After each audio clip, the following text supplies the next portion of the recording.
राधे राधे आप सभी को। आज हम इस वीडियो में जानेंगे कि परिवर्तनी एकादशी या जलजूलनी ग्यारस या फिर डोला ग्यारस 2 सितंबर को है या 3 सितंबर को,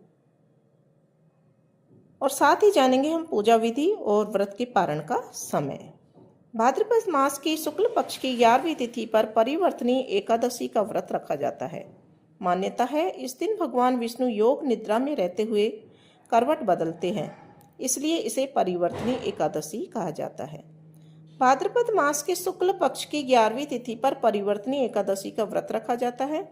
मान्यता है कि इस दिन भगवान विष्णु योग निद्रा में रहते हुए करवट बदलते हैं, इसलिए इसे परिवर्तनी एकादशी कहा जाता है। हालांकि कुछ स्थानों पर इसे पद्मा और जलजूलनी एकादशी भी कहते हैं। यह दिन भगवान विष्णु की पूजा और उनकी असीम कृपा पाने का सबसे शानदार अवसर है। इस तिथि पर किए गए पुण्य कार्यों से साधक को जाने अनजाने में किए गए पापों से मुक्ति मिलती है। व्यापार में मनचाहे परिणामों की प्राप्ति होती है। धार्मिक मान्यताओं के अनुसार परिवर्तनी एकादशी पर छाता, दही, जूते और जल से भरा कलश दान जरूर करना चाहिए। यह दान करना कल्याणकारी होता है।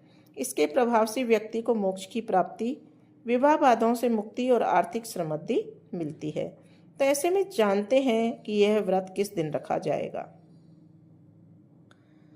हर साल भाद्रपद मास के शुक्ल पक्ष की एकादशी तिथि पर परिवर्तनी एकादशी का उपवास किया जाता है।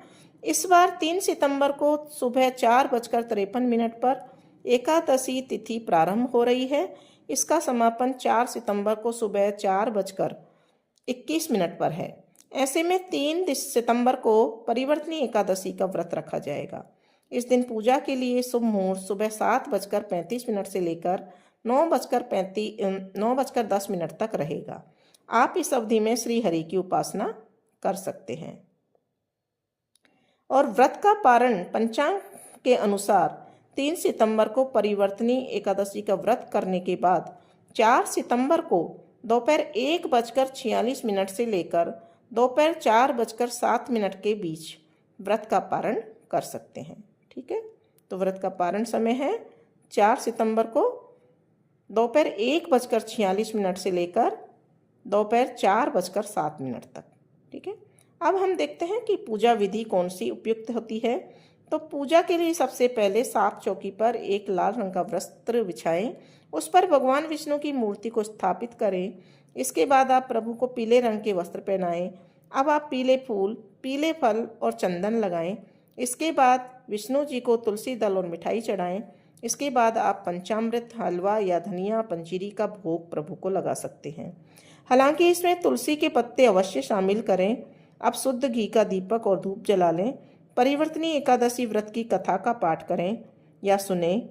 भगवान विष्णु की चालीसा पाठ करें और अंत में सुख समृद्धि की कामना करते हुए परिवार के साथ आरती करें। और अगले दिन व्रत पारण के बाद आप जरूरतमंदों को अन्न का दान करें।